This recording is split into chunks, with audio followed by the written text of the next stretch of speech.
I'm going to direct your attention back to the GitHub where we have all of our stuff posted. Another folder to the CAD to VR GitHub. If you look at CAD to VR day 2, there are instructions for today's activity, and then also this file that's a Unity package that you should download from the GitHub. Okay, yeah. Once you get to the GitHub and then start that Unity package download, it shouldn't take too long. We can go over what we talked about from last week. So I'm just going to do a very brief overview of what we learned from last week. It's important that you know how the controllers work again, just in case you've forgotten, and also because we're going to start using the grabbable feature in VR. So to actually grab an object with your controller, you press the side grip trigger, not the ones in the front, the ones on the side. So that's the ones that you can see here. And if you hold that down, you should be able to hold onto an object. As soon as you let that button go, that object's falls. And then, of course, left joystick is moving around, right joystick is panning the camera, but you can also just move your head. Yeah. Okay. In the Unity environment, which everyone should have, we basically talked about how the GUI is set up and then also how you can rearrange it to your liking.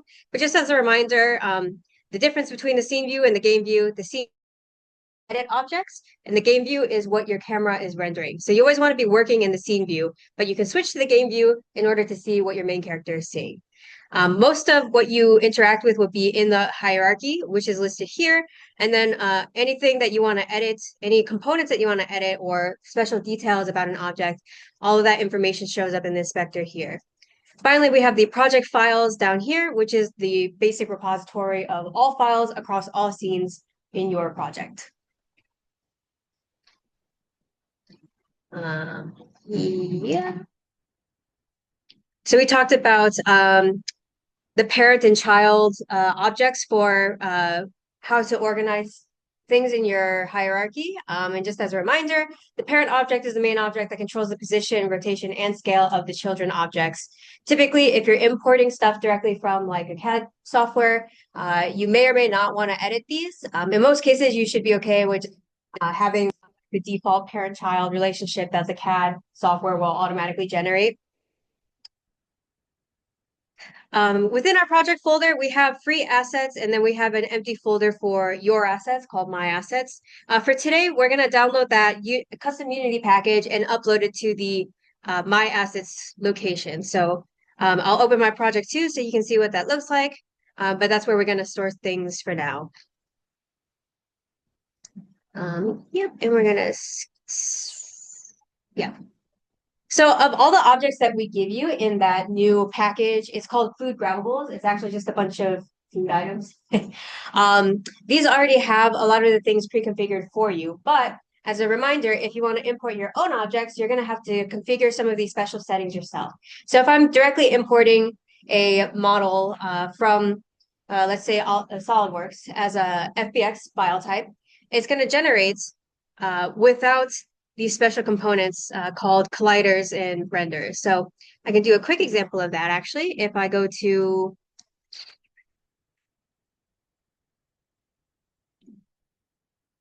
oh, spoiler alert.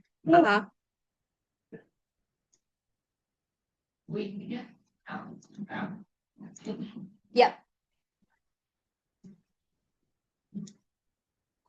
So for example, if I import this Oriental Pearl Tower and I open this parent up, I can see there's a lot of extra things that are added in here. And again, the CAD software likes to add extra cameras and extra lighting, which we do not want. So I'm just going to delete those children. They kind of spawn in automatically.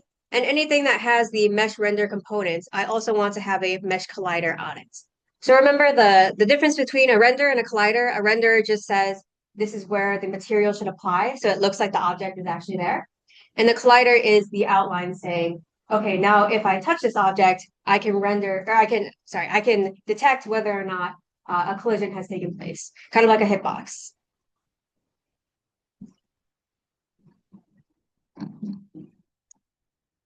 We're going to keep going. When you do the project today, I would recommend using the aircraft hangar scene just because it has normal Earth-like gravity on it. If you choose any of the other scenes, it might be difficult to place objects. So for today, I would recommend working in the aircraft hangar. If you've already put stuff in your aircraft hangar, you can easily duplicate the scene and then work in the second duplication. For example, if I go to scenes here and I go to aircraft hangar, I can literally just do copy, paste, Control C, Control V, and it'll create another scene for me. So then I don't really care about that. Then I can work in my duplicate. I mean, there's already stuff in my original, but I can work in my duplicate scene here.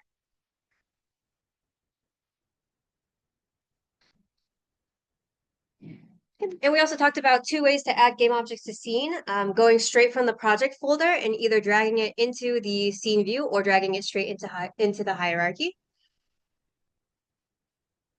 And then you can manipulate the object in the scene, as we've seen.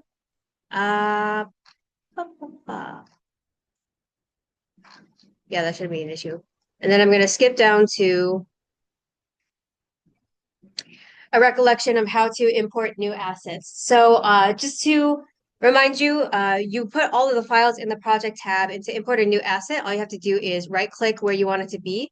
In this case, we should put everything in one folder just to keep it nice. You would just right click and you would press import new asset if you're uploading one file at a time. In our case, because everything is in a Unity package, this is basically Unity's special version of making like a zip folder. Instead of doing import new asset, we want to do import package. So what I recommend doing, I actually already have the file here, but what I would recommend doing is going to the My Assets folder, right-clicking, press import package, custom package, and then look for wherever you downloaded it. It should be in here somewhere. I think actually because I already have the package downloaded, which you can see it, the folder here, it's not going to ask me to import the second one. But just right click, import package, custom package, and then find where you saved it. And let me know if that doesn't work because it should show up if you haven't already done one. Or uploaded, I should say, to me.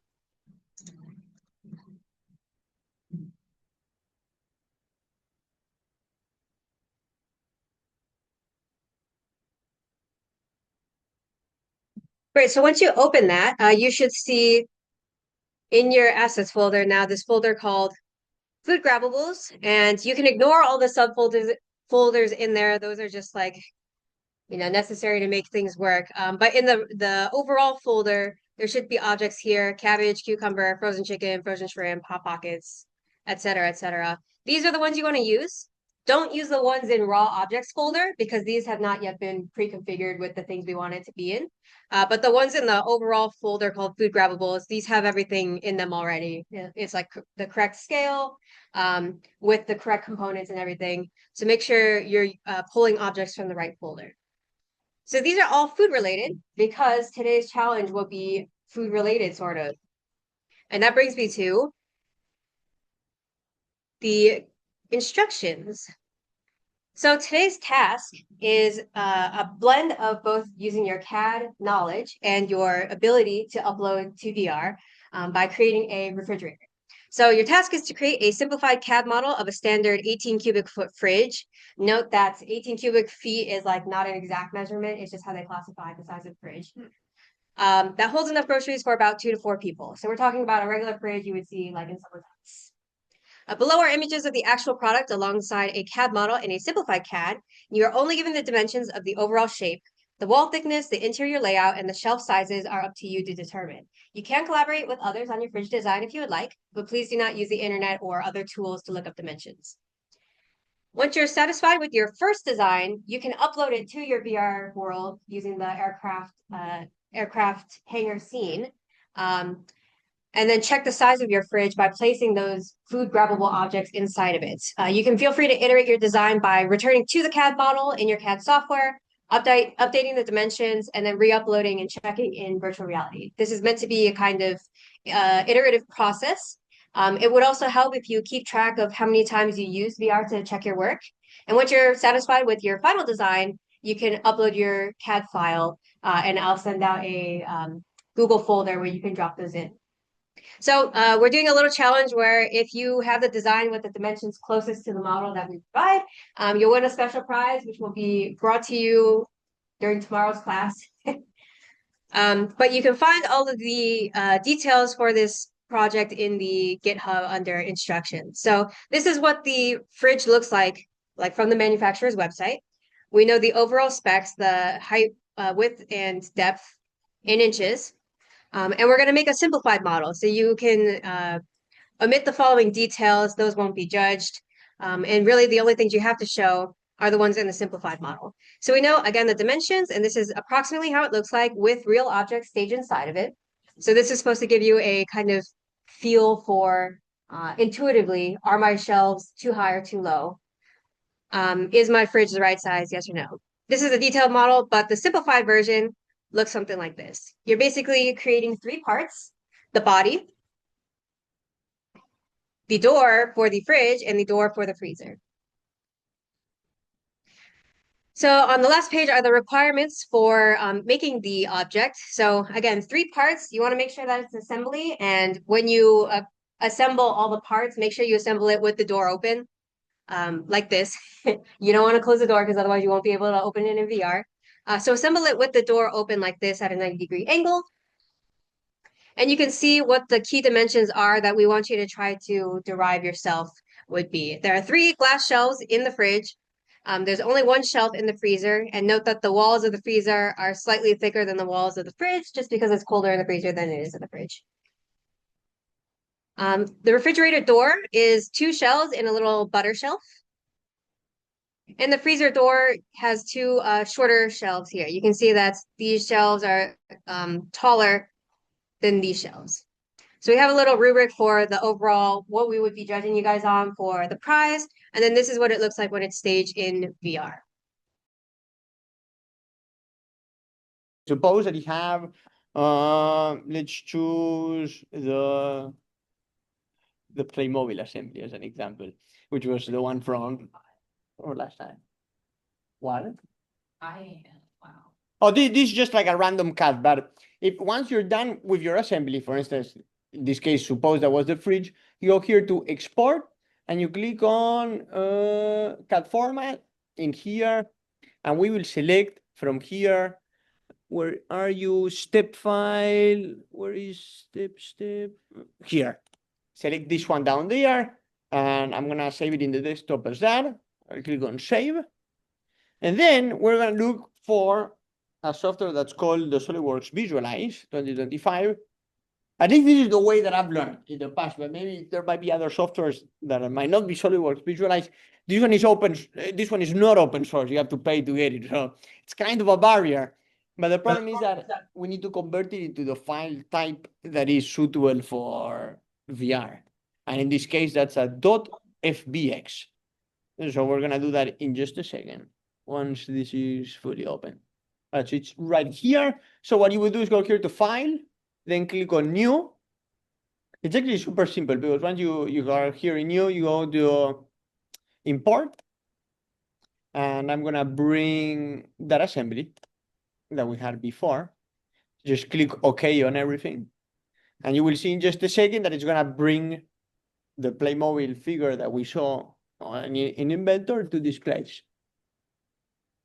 There we go. And if you rotate it around, you see that this is honestly how it's gonna render in Unity as well. So then you go here to File, and then Export Project. And in here, we can call it, let's go say, Playmobil. In fact, you see that I've already done it in the past. And here for the file type, just make sure you choose FBX. That's it. Let me call it maybe version 2. And click on save. And that's about it. So that's the file type that you can then import into Unity afterwards. That's it.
So for example, all I've done is bring in all the food objects I want to have in here, and I just put them somewhere to the side. Yeah, once I build the project, um, I think we can control them. yeah, I'm screen sharing my headset right now. Once I build that project,